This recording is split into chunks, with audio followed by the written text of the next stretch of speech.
Hi, I'm Bill from CJ Pony Parts. A lot of you have been asking for an update on my 2015 Mustang GT project car. Well, like a lot of you here in Pennsylvania, we're currently covered with ice and snow, which means I haven't been driving the car very much, but it's going to be plenty of time to stare at it in the garage and envision what I want to do next.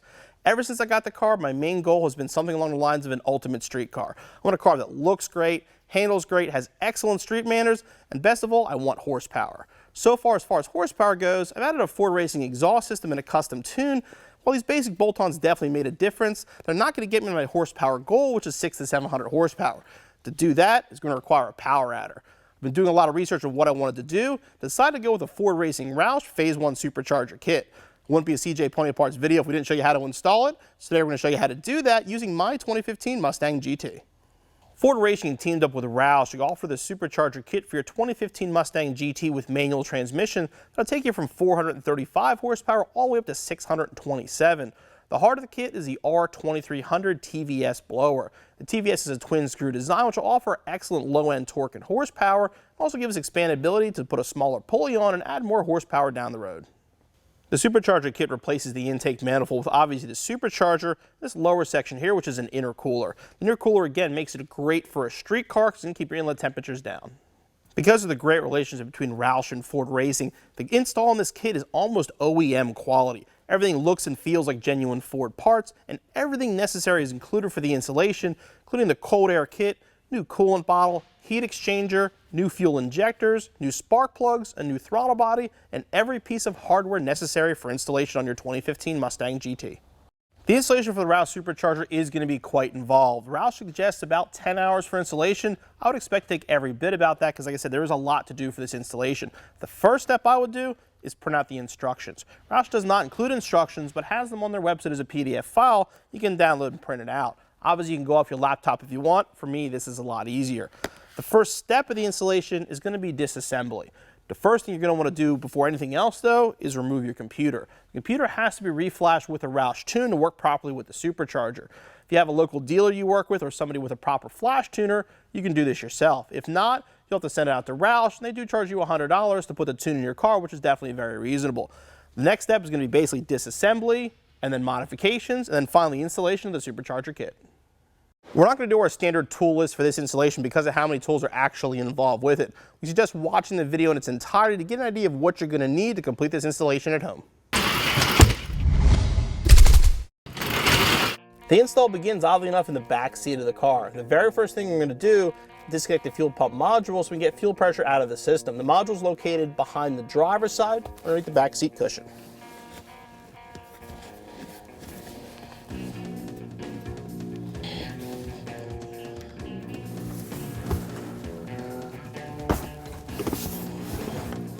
The drive module is located right here. Push down the top plug and disconnect it. Once you have the module disconnected, to get the fuel pressure out of the system, simply start the car and let it run until it stalls out and shuts off. Crank it a few more times to make sure the pressure is released, then we can move under the hood. Should stall out pretty quickly.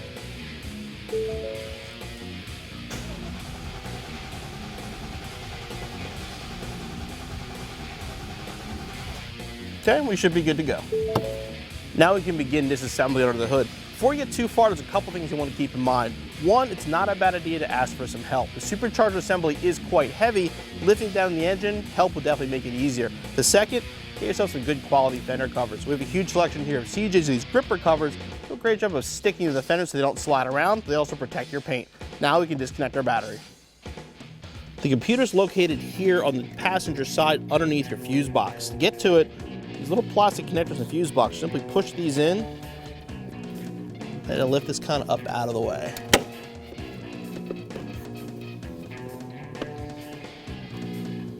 Disconnect the main harnesses by pushing these gray connectors back.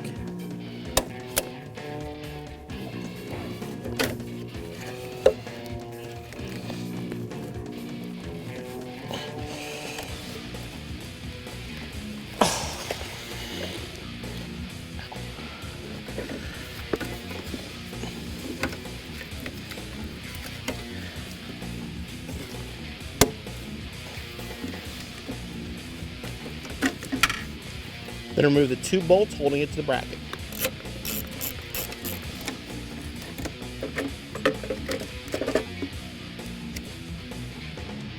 Once you have the computer out, you want to fill out the Roush warranty card, grab the voucher, put your name and the VIN on the computer itself, and ship it out to Roush. If you mail it to them overnight, they'll actually overnight it back to you, so the whole process should only take 2 to 3 days. We're going to remove the 8 push pins, then remove our radiator cover.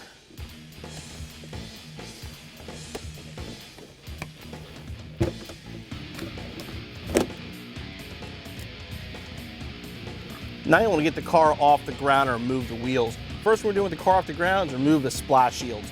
There's between 10 to 12 roughly plastic clips. Remove all the clips from the inside here, and then you can pull off the splash shield.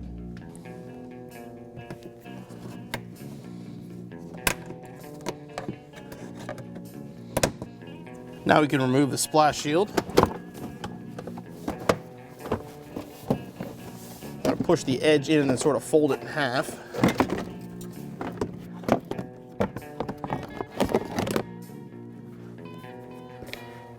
Once the splash shields are off, the lower closeout panel is going to come off next. It's held in by 2 of the push pins here and a whole bunch of 7mm bolts.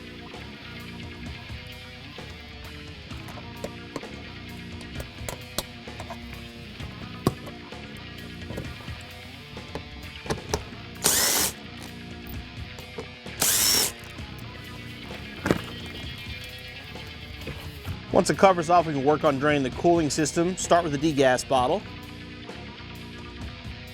The petcock is located on the passenger side right here. If you notice there's a little drain below it, grab some 3/8 hose, put that up over the drain, and you want to put that down into a clean bucket of some sort. In most cases, the cool in these cars is still going to be pretty new. There's no reason you can't reuse it as long as you put it into a clean container.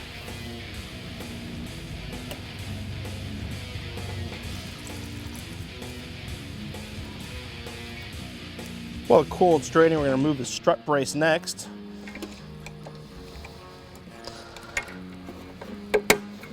The strut brace actually will not be reused with the Supercharger.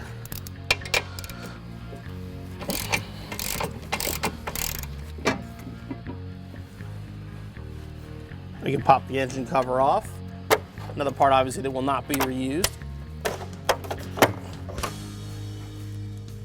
Even though we're still in the disassembly phase, later we do have to cut the K-brace. So right now you do want to mark it. What you're going to do is use the wiper cowl to draw your line. Go from that corner, follow this over, and that's where we'll cut later. To get the K-brace out, we have to remove the hardware underneath the wiper cowl. So we remove these push pins located here to lift that up and disconnect.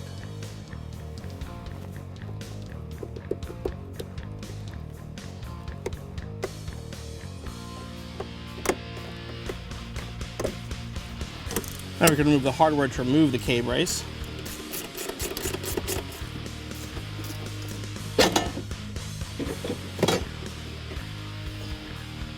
Now we can remove the actual factory cold air kit that we're not going to obviously use with our Supercharger. We'll start with these 3 fittings here, and then remove this clamp for the factory air tube. Easy, simply push in and disconnect.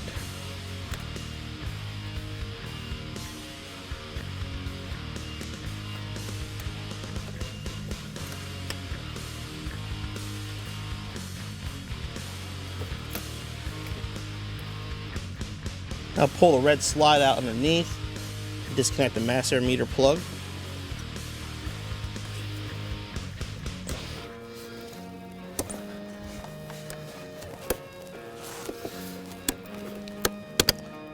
Don't forget the little plastic clip on the airbox itself. The airbox is held to the inner fender by this bolt right here.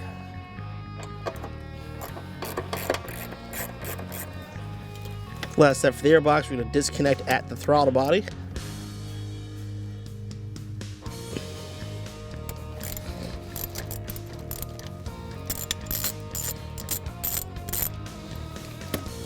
Now the whole airbox is mounted as one assembly.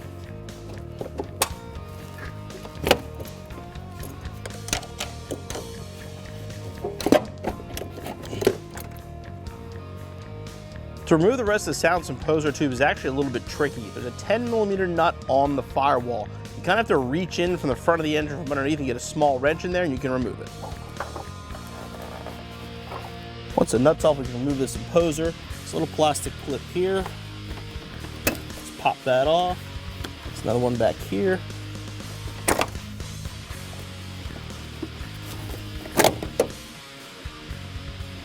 We're going to move our JLT oil separator from the passenger side. We pull the gray tabs. We pop that off. Driver's side PCV, same way. Just turn it till you see the gray clip. Pull that off as well. Now we're going to start making some disconnections over towards the throttle body area. We'll start with the brake aspirator. Let's push in here. We're going to separate those two parts there. Now the throttle body. Pull that red tab out.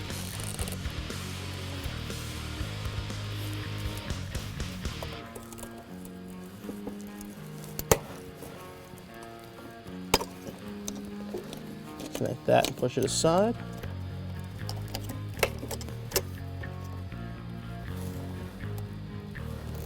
Then the harness from the canister purge up here. Pop that plug aside. Make sure you keep the harness up on top. We obviously will need it later. And then the connector here, this green connector. Pop this little green connector back with a screwdriver.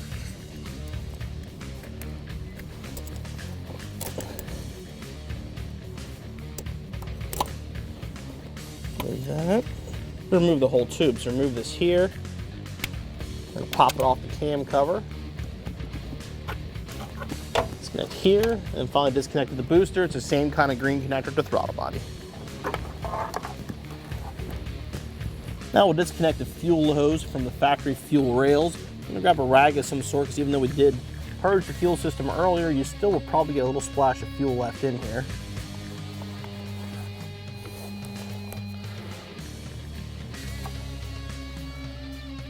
Push up on the blue tabs, squeeze them together.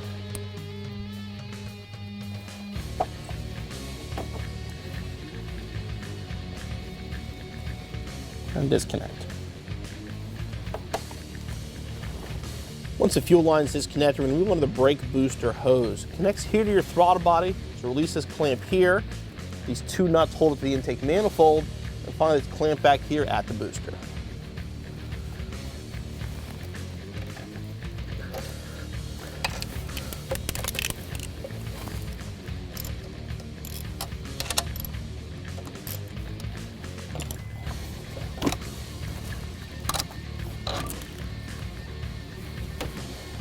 Once the hose is off, you also want to remove the check valve. Next, the heater hoses and the fuel rail covers themselves are going to come off.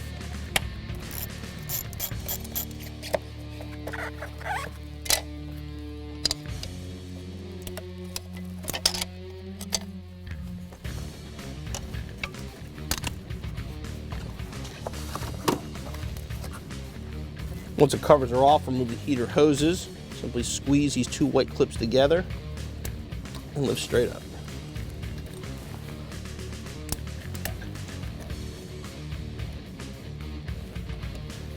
Now disconnect from the firewall and remove both hoses.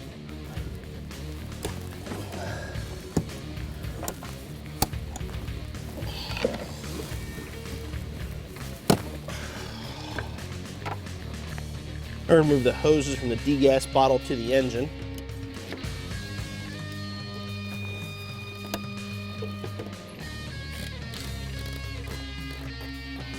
Now back to the engine side, we're going to start removing the injectors by removing the 4 bolts that hold the fuel rails down.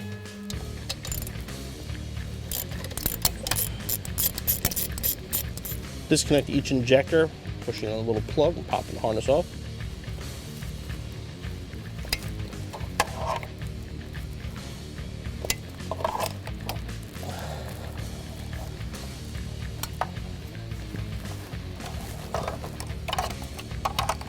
Before we can work on the manifold, I want to make sure you just pull this line off this retainer here, or it'll get stuck when you pull the manifold off.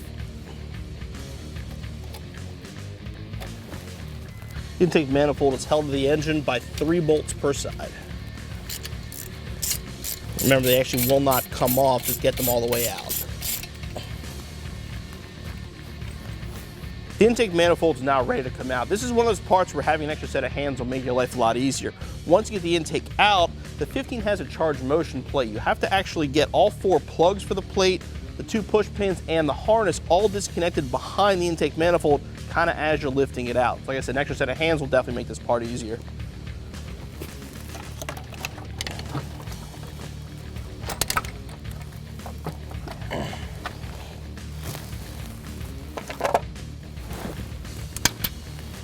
There we go, lift her out. With the intake off, I can give you a better idea of where your connections are going to be. There's 2 plugs here. Both have the slide down red retainers, then you squeeze to pop them off. Then 2 plugs up here. These you're just going to squeeze to remove. In this harness here, you can either cut it like we did to make it easier, or if you have a tool, you can get in there and just pop that plastic piece off to remove it. We're going to put some tape over the intake ports to protect and make sure nothing goes down in there while we're working on the engine. Now we're going to move our degas bottle. Start by removing the clamp for the vent, then the clamp at the engine.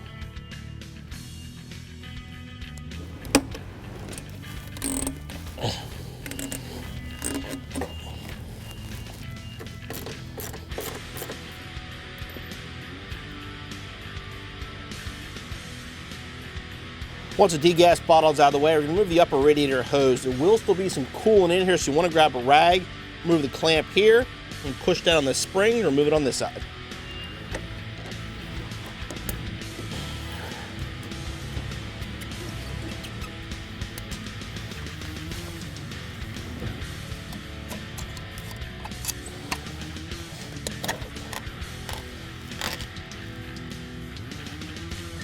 We're going to release pressure on the tension now and remove our belt.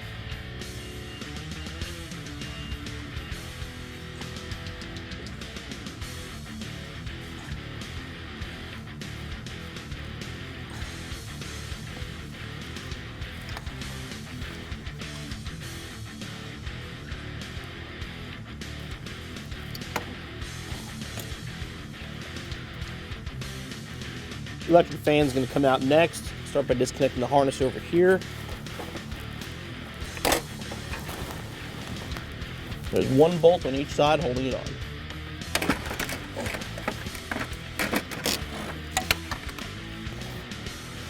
I'll remove the water pump bolts and remove the pulley. Since we're not going to be reusing it, we can simply cut and remove the belt for the AC compressor.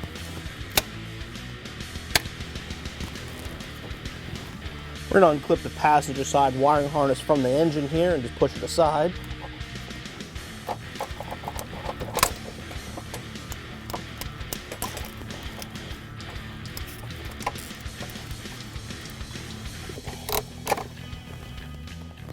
Now we're going to disconnect the coolant hose here that goes down to our thermostat, unbolt the thermostat from the engine, and kind of push it aside.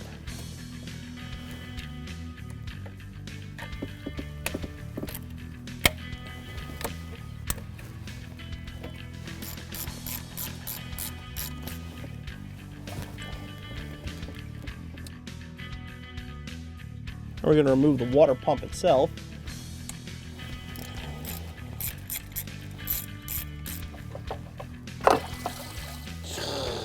There's going to be some coolant coming out of that part. I'm going to stick some clean towels into the cavity for the water pump. What you want to do now is pretty much cap off anything that's open. The heater hose opening here, thermostat, the radiator, the heater hoses at the heater cord, the firewall. Just cap off everywhere you don't want something to get that doesn't belong there.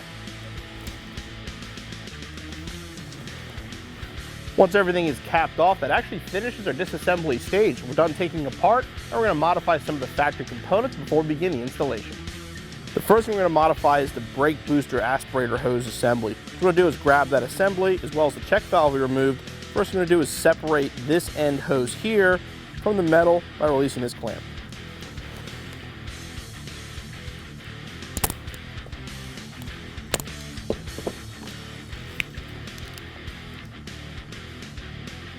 Now we're going to grab the hardware kit for a fitting that we need.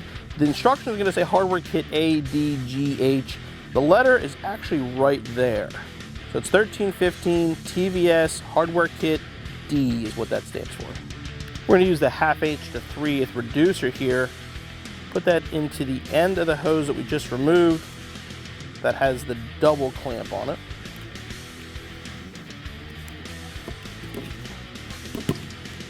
Clamp back to the end and connect. Now we're going to go to the other end of this hose, and we're going to cut 1 inch off the end.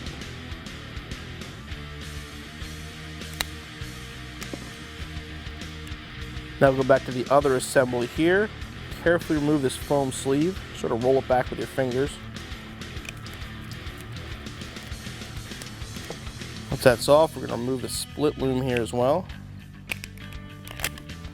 Put that aside, and we're going to release this clamp.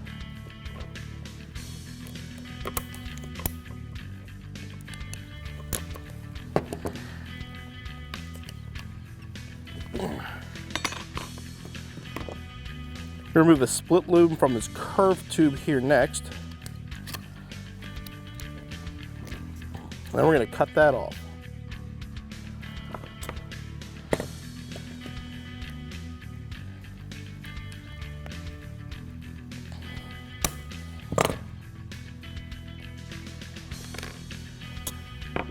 Now we're going to go back to hardware D, grab this rubber plug, and put it over where we just cut.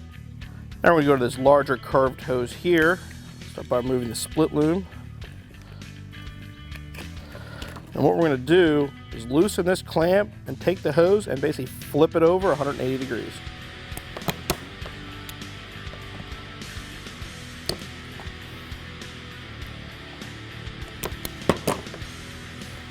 Now the hose we just flipped over here, you're going to follow the bend till it gets straight.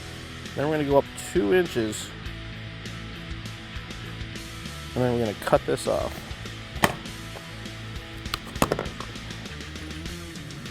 Once we cut this hose off, you're going to remove the clamp. We're going to modify this and use it again.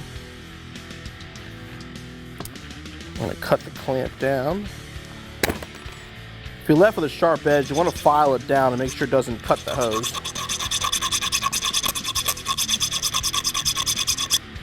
Once cut, you want to reinstall it.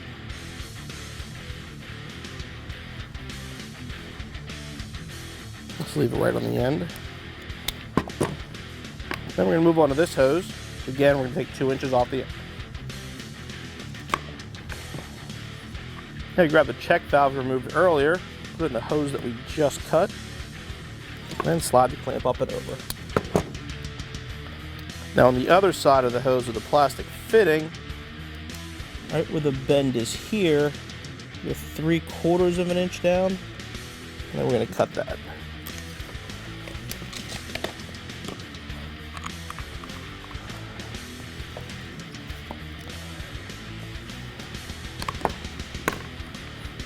We're finished modifying this line. I'm going to reinstall the sleeve we removed earlier. Trust me, it'll still be plenty sticky. There you go. There's our finished line ready to be installed. Now you're going to grab the canister purge line that has the green fittings on both ends. We actually don't need anything from the line but the fittings. So what we want to do is slide down the split loom on both pieces and then carefully remove these.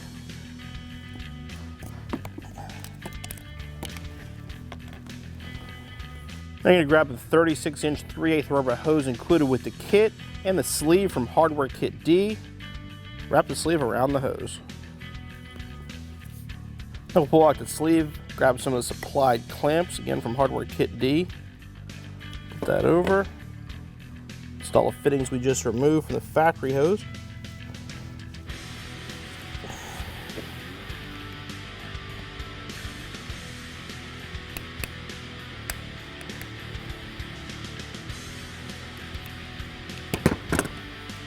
Do the same on the other side. The next modification is going to be for the K-brace. Remember earlier where we marked it on the wiper cowl? Now we're going to cut that off. This metal is pretty thick. Cutting wheel is probably going to be your best bet. You want to put it in a vise and hold on to it to make sure it doesn't go anywhere. Like I said, a cutting wheel or Sawzall will work. If you have access to a plasma cutter like we do, it's definitely the easiest way to do it.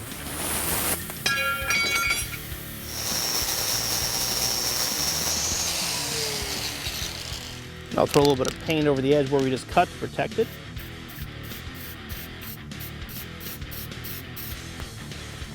We have to make some modifications to the factory fan shroud to mount the new degas bottle for the cooler kit. What you want to do, take the supplied template. This lines up with the back edge here. And this part over here fits into the curve.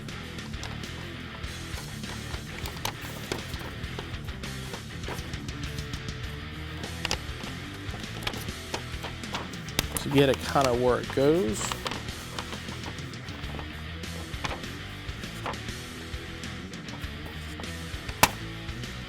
One hole here.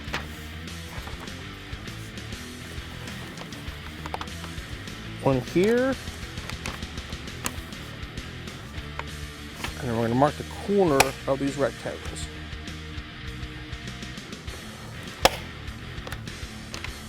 I'm going to grab my marker, just mark the holes, make them a little easier to see when cutting.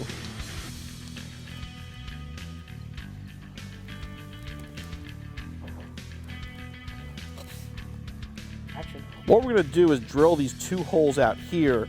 Then we're going to drill a center hole for each of the squares and use a Dremel to open them up.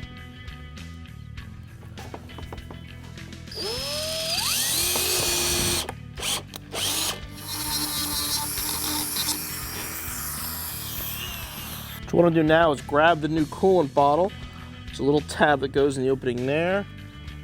Make sure it fits flush, all the holes line up. We can put it aside for now. Now we're at the part of the installation that's honestly going to be a little bit scary. What you have to do is you have to grind down the timing cover and also grind down the intake valley to make sure everything clears properly. We're going to get closer and I'm going to show you exactly where you need to cut and how much material to take off. What you're going to do, we're going to start with this one here. You're going to grind this off and grind it down so it's even on the height of these ribs right here. You're going to move up to this one here, do the exact same thing, grind it flat, equal with these ribs. This one here is a little trickier. What you're going to do, pretty much draw a line following the shape of the timing cover. I'm going to cut this in half and then kind of cut a chunk of it out. Roughly 20 millimeters is the piece you're going to cut out there. The last modification is going to be inside the intake valley. The last one is this boss here in the intake valley. What we're going to do here, basically cut it in half, add an angle downward, and smooth it out so the intercooler clears. Before you get started, what you want to do is cover as much as possible. When you're grinding aluminum like this, it's going to make a mess. It's going to get everywhere. Make sure the engine's covered, any holes that lead into the engine is covered before you start grinding.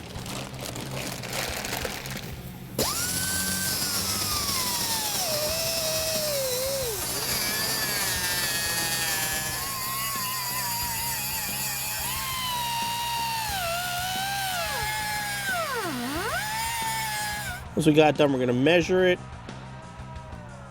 19.98 millimeters is perfect. Now we're going to do the boss in the intake valley. We're going to put the intercooler on to test fit just to make sure we grinded that boss down. We had enough clearance. We're a little bit tight, so we're going to take a little bit extra off. Now that the grinding is all finished, we're going to start working on the wiring to install our supercharger. The first harness we got to modify is this one here, which is attached to the throttle body, which is your TPS. We're going to start by removing this insert here to get to the pins themselves. So we get it in this corner here, just flip it outward. Now we have to remove actually each of the individual pins. We're going to move them over to a new plug-in harness for the supercharger. To do this, they do make a deep pinning tool, which will make your life easy. If not, a tiny screwdriver like a glass, for your glasses, a jeweler's screwdriver, or something like a paper clip. Basically go in on top of the wire, and the very back there's a little plastic clip. A little bit of work. You want to get underneath that clip and lift it up, and you can pull the wire out from the back. Here you can see the original TPS plug in the new one. The center section is pretty much the same, and the wire is going to transfer over. The reason we're changing this is because we're moving the throttle body, so we need to extend it. By switching to this plug, it makes it a plug-and-play extension. Same as before, use a small pick at the edge here, and pop the center clip out. If you look at the back of the new plug, you'll see the pin positions are marked 1 through 6. The instructions are very clear on which color goes into which pin position. The wire only fits in one way, so if it goes in, if it's tight, just flip it over until you get in the right direction. It'll pop into place.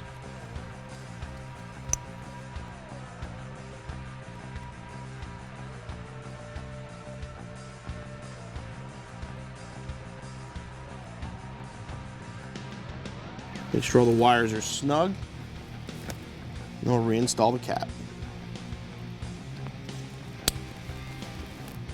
Now we're going to plug the extension harness into the harness we just made. Make sure it clicks into place. And you're just going to fish it back with this main harness, and you're going to zip tie it in place. Next, we're going to modify the purge valve wiring harness. Same process, pop off the centerpiece and D-pin. I'll grab the new empty plug that's included with the wiring. Carefully pop off this white insert.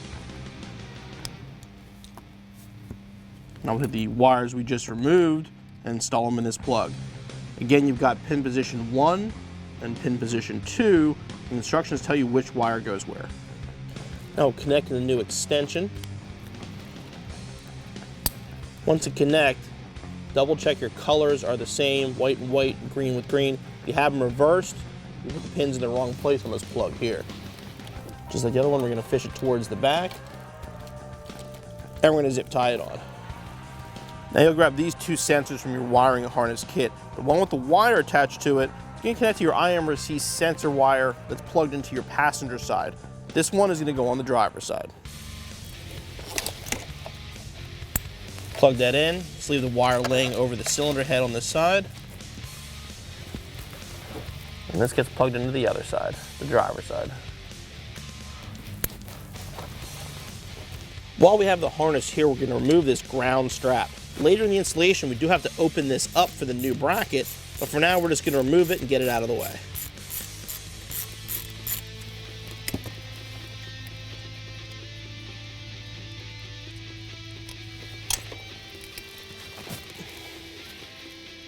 Now we're going to start wiring for the intercooler pump for our Supercharger kit. The relay and the fuse here are going to mount underneath your fuse box. This connector here is going to be fished down by your water bottle for the actual intercooler pump itself.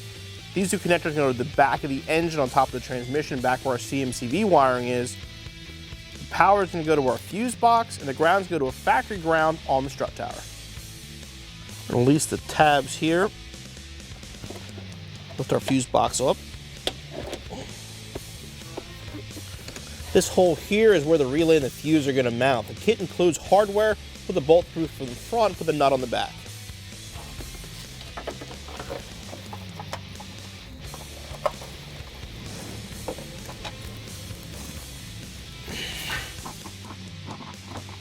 We'll just lay the power and ground over roughly where they're going to go. And this is going to follow the engine harness back.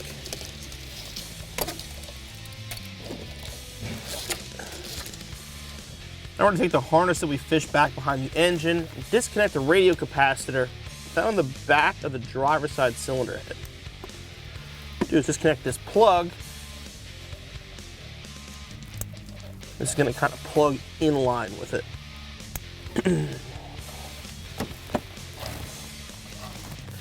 Now we'll open up the fuse box and work on the power and ground connections.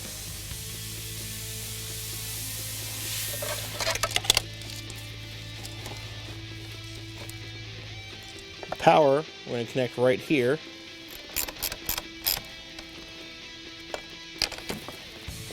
The ground we're going to use is outboard factory ground right here.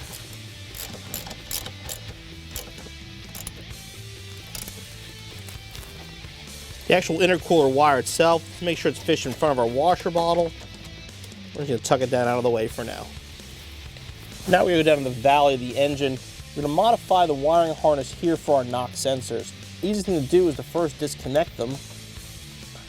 Base of these have to be able to be spread out wider. So we're going to start by removing the tape, get these little L brackets out of the way.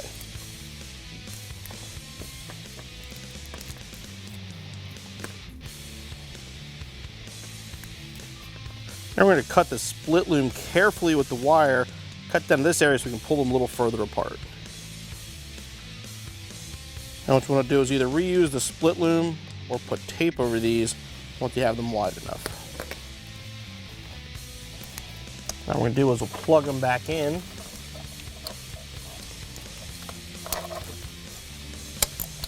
Loosen them, push them all the way to the outside, pretty much as far as they'll go so they're touching.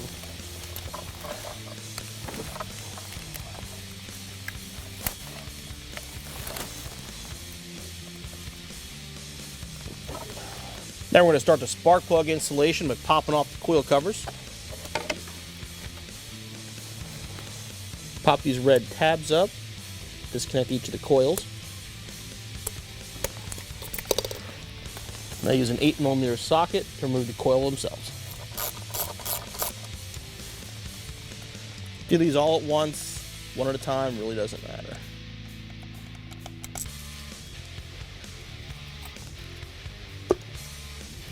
Grab our spark plug socket. You will need an extension for this. It is pretty far down in there.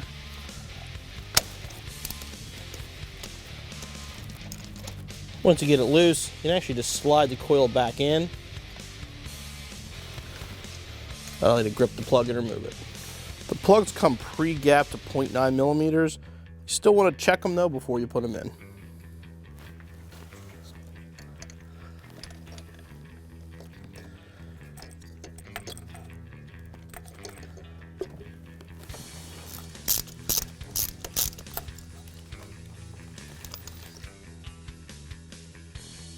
We're going to reinstall our coil.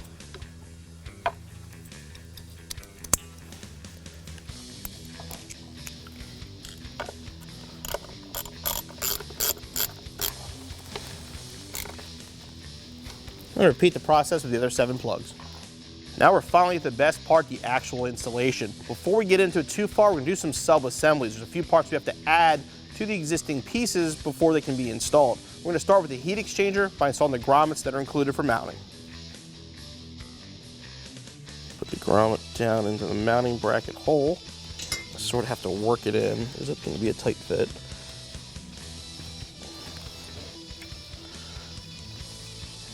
If you have it seated, grab one of the metal sleeves and slide it down. Now you want to grab the included PCV hose in the Supercharger kit. What we're going to do is remove the rubber hose from the plastic by removing this fitting right here.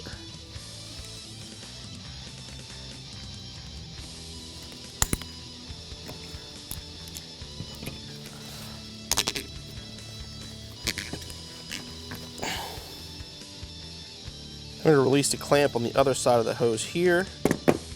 Put it on the back of our intercooler assembly.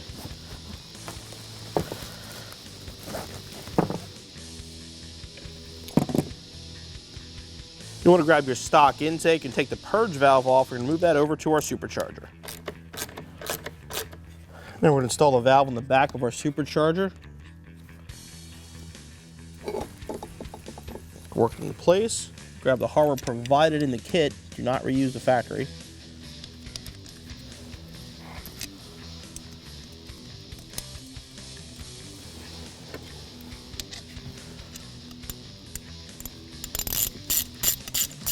And we're going to connect the hose to the boost actuator over here.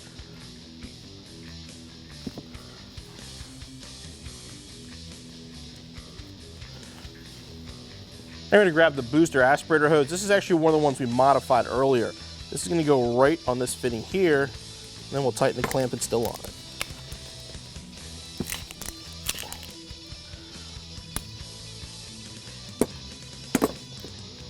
Now we'll fit the supplied vacuum line to the bypass.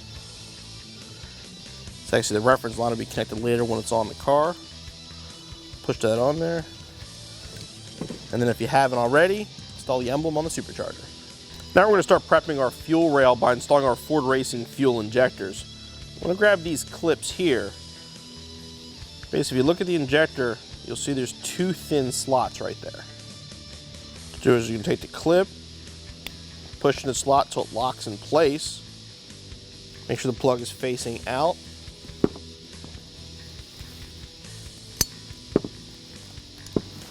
Lock it into place. Now the injectors are done, we're going to move on to getting our air box ready. We're going to grab the front duct here that goes out past your radiator and install that into the new air box. Pop in like that. Our mass air meter is going to mount right here. You're going to grab the provided J-clips, basically slide them over these openings.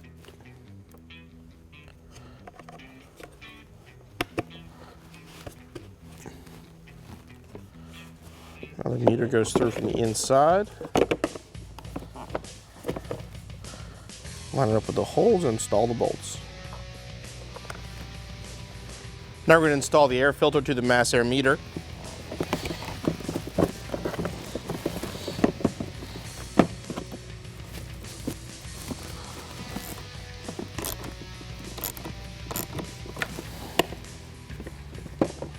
Remove the mass air sensor from your factory housing and transfer it over to our new Roush air box.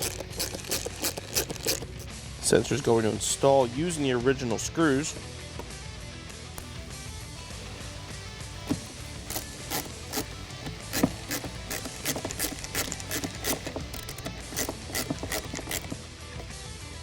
No reason to over tighten these, just get them snug. Make sure the meter's tight. Now I can move on to the lid.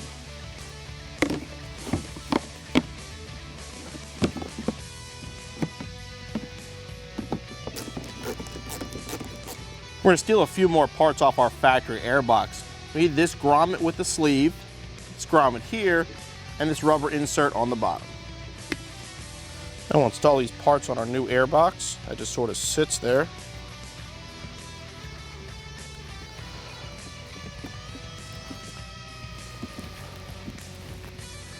We're finished the sub-assemblies and time for actual installation of the Supercharger kit. Fortunately, step one is probably the most boring part of the install.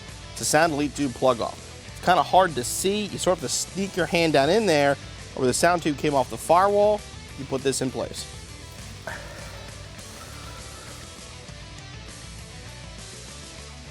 We're going to remove the tape from our cylinder heads and prepare to install the intercooler.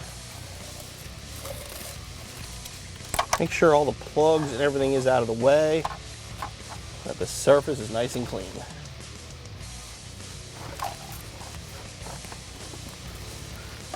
I'll place the intercooler. Make sure not to get any wires trapped underneath it. There we go.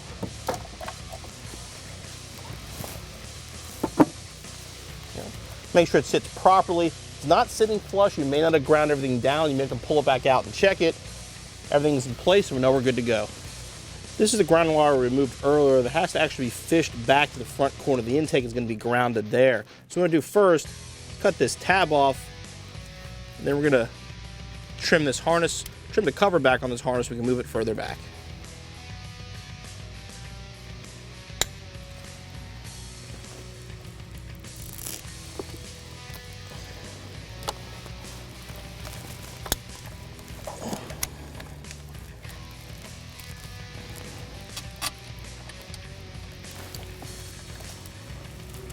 Then we're going to tighten this down just yet, but just get it started. I'll put the rest of these bolts in, get them started by hand. Now we're going to torque these down to an 8 to 12 Newton meters. So you need a 1/4 inch torque wrench to do this. A specific sequence. You want to start with the middle ones. Then move to the front. And then the back.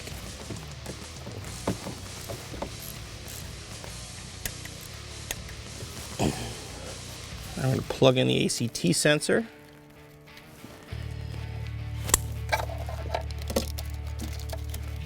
I'm going to zip tie that over here. I'm going to install the injectors. Put a little assembly lube on each of the injector O-rings to make them go on a little bit easier.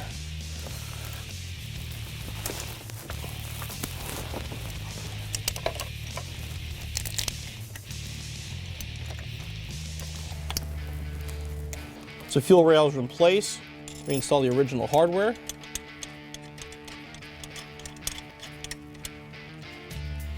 And we're going to tighten back to front, starting with the driver's side.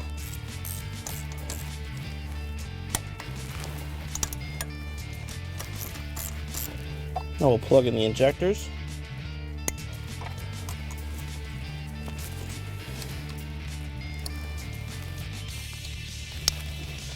Now the best part, let's put the supercharger in place.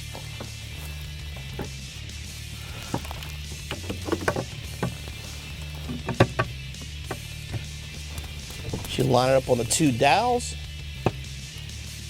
and it'll sit nice and tight. Now we'll install the bolts. It's going to be 10 total. We're going to tighten these to 25 Newton meters. And again, there's a specific pattern, starting in the middle, going back and forth, and working your way outward.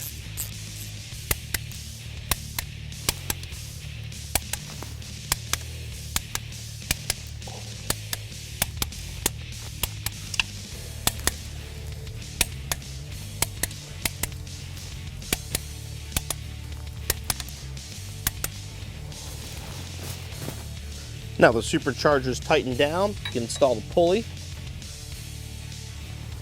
Put a dab of blue Loctite on each bolt.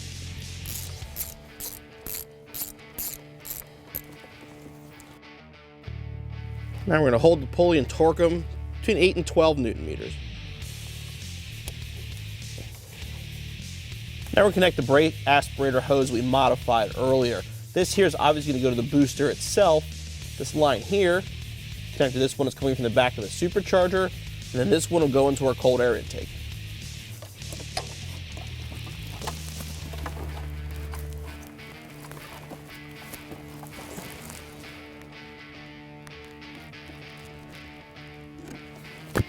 Now we're going to get the plenum ready to go onto the car. There's two gaskets that have to be installed. The black gasket goes between the plenum and the supercharger. The orange gasket goes between the plenum and the throttle body.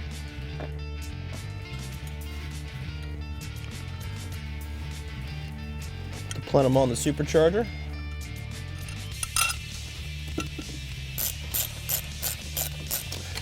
Now we're going to make sure all the cables for our throttle body are clear. I'm going to move over the fuel rail and connect that.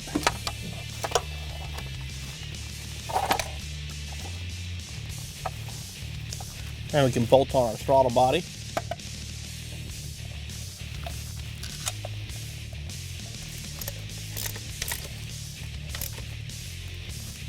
We'll plug in the connectors. I'll bring the purge line back over behind the supercharger. Plug that in over here.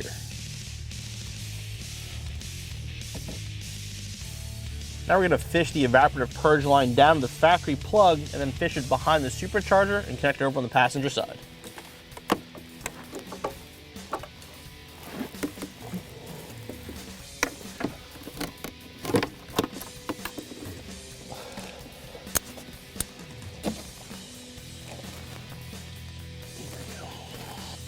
We're going to pull the rag now and reinstall our water pump.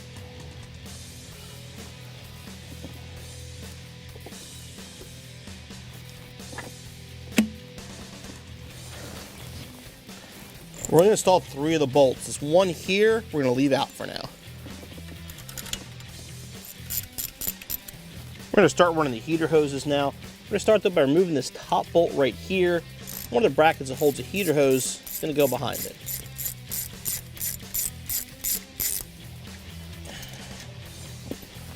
We're going to bring this under the supercharger.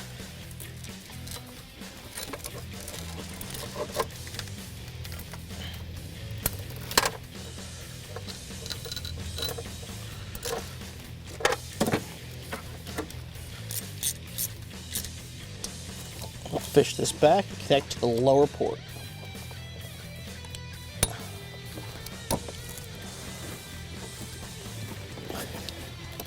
Now we'll install the factory hose over on the passenger side.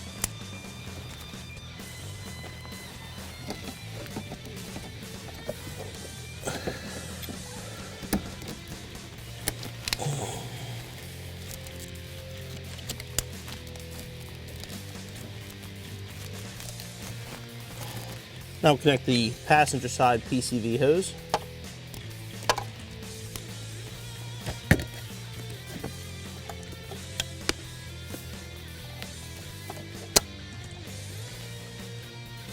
Now we're going to move on to the front dress section. Before we do that, there's 4 bolts and 1 stud that have to be removed for our new bracketry.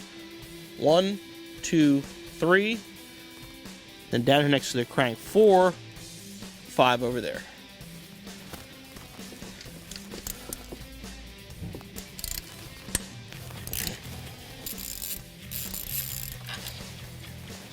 Now we're going to reconnect our thermostat housing.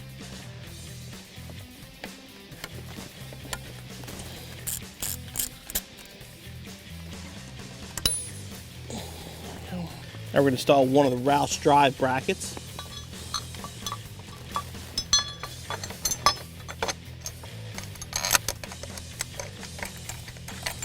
The rest of the bracket's going to install using the Roush supplied hardware. We're going to get everything snug first, and then we'll torque them down. These all get torqued to 25 Newton meters. So we'll install the idlers on the bracket. Torque these to 25 as well.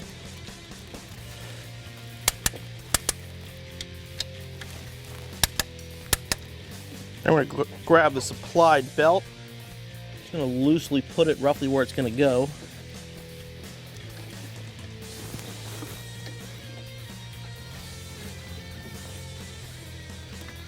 I'm going to put the tensioner bracket down into place.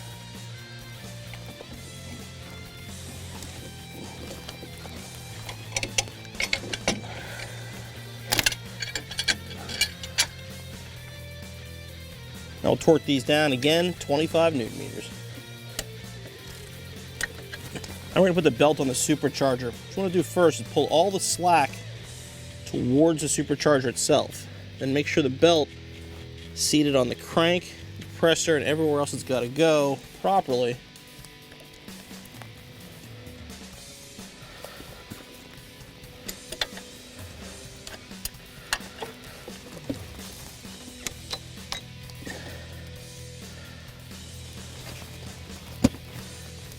Once we let off the tensioner, again, double check. Make sure we're seated there. Seated properly here. Seated there, there, there. Okay, we're good. The belt's seated. Now we're going to reinstall the water pump pulley. Just get them snug. We'll actually torque them down once the belt's reinstalled. Now we can reinstall the stock belt.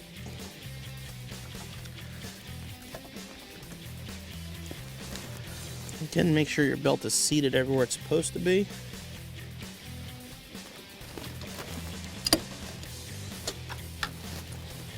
The belt on, now we can torque the water pump bolts.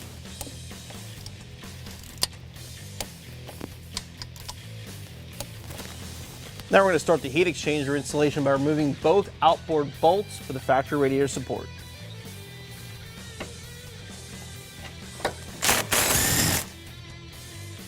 Now put the heat exchanger up into place.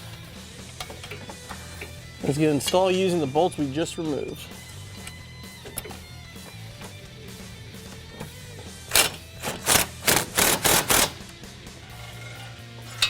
I'll install the provided J-clips on both ends of the front frame rails. A little bit of a tight fit. Push them towards the center. We can mount the lower part of our heat exchanger. The top one's going to install with the nut and bolt that's provided.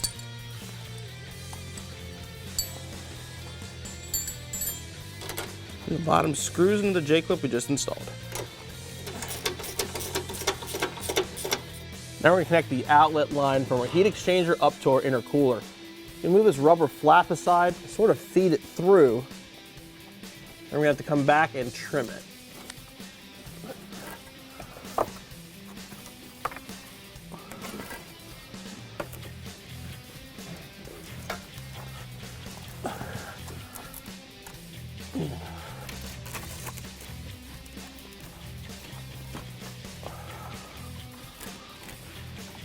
And we're going to trim the rubber flap so it closes properly again. Once the hose is routed, secure the clamp on the intercooler side as well as on the heat exchanger. The bracket for the intercooler pump is going to mount right here on the bottom of the frame rail.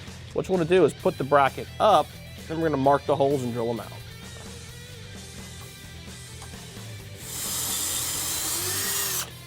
Then we're going to assemble the intercooler pump bracket.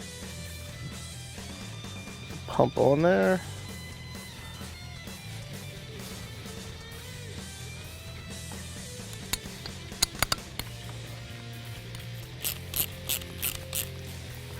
With the bracket up in place and adjust if necessary to clear everything. It's kind of a tight fit.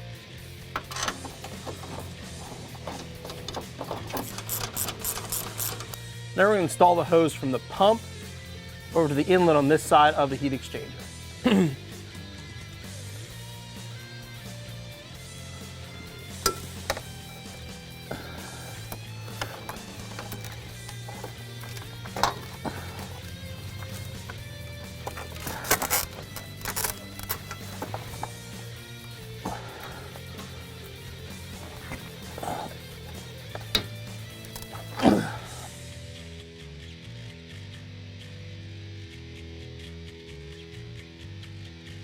We're going to plug in the intercooler pump.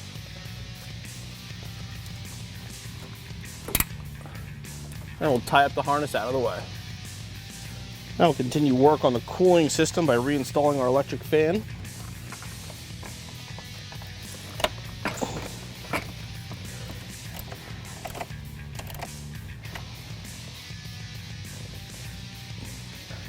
Install the J-clips on the fan shroud. Now we can mount the degas bottle.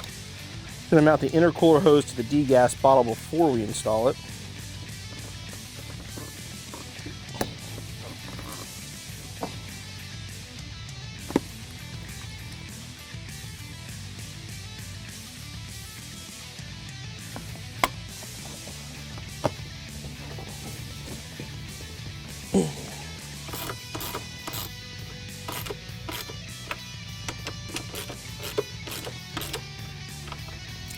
Now we'll connect the line from the degas bottle to the intercooler pump itself.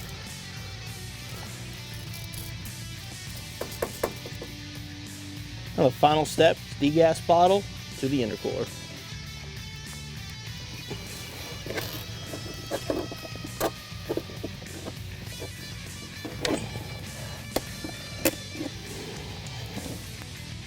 Now we'll reconnect the upper hose to the thermostat housing.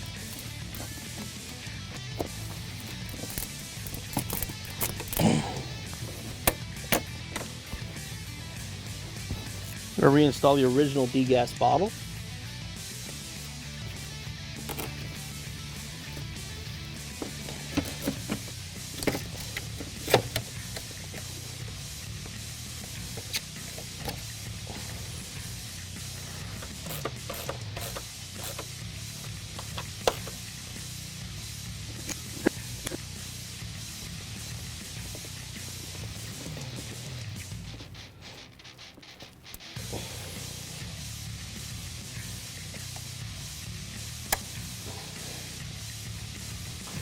I'm going to put the air box in.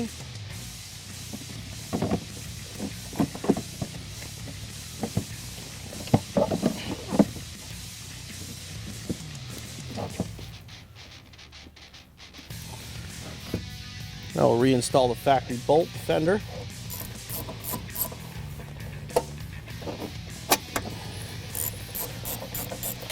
And we'll disconnect the clips for the mass air sensor wire so it reaches over to the new sensor. That in.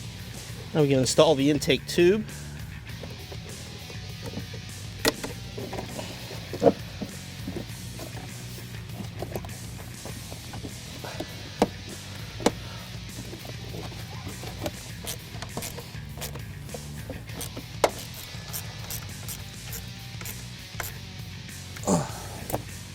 Connect the PCV line.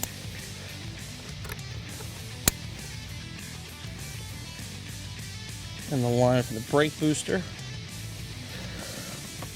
and then the vacuum index line.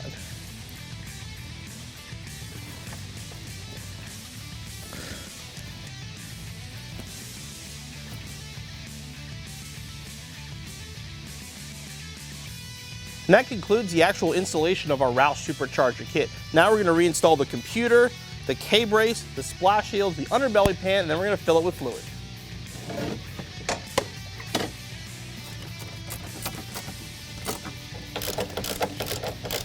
Before we put the computer in and start it up, don't forget to plug back in the fuel pump module. Computer goes in the same way it came out. Just pull the fuse box aside. Kind of come from the front, get it down into place. Just push the harnesses in and grab the gray tabs. Lock them down.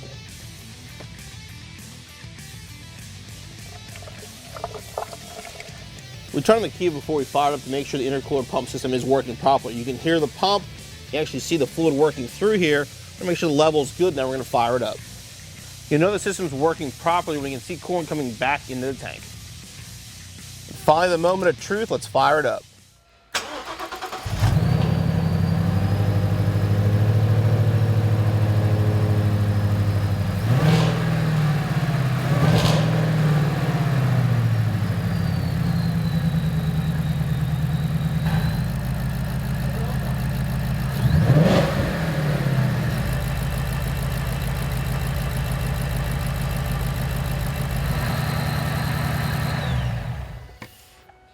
Without a doubt, the Ford Racing Roush Supercharger was our largest installation to date. While the install is not terribly difficult, it is going to be very time consuming, so definitely give yourself the better part of a weekend for the installation, plus give Roush a few days to get your computer back to you.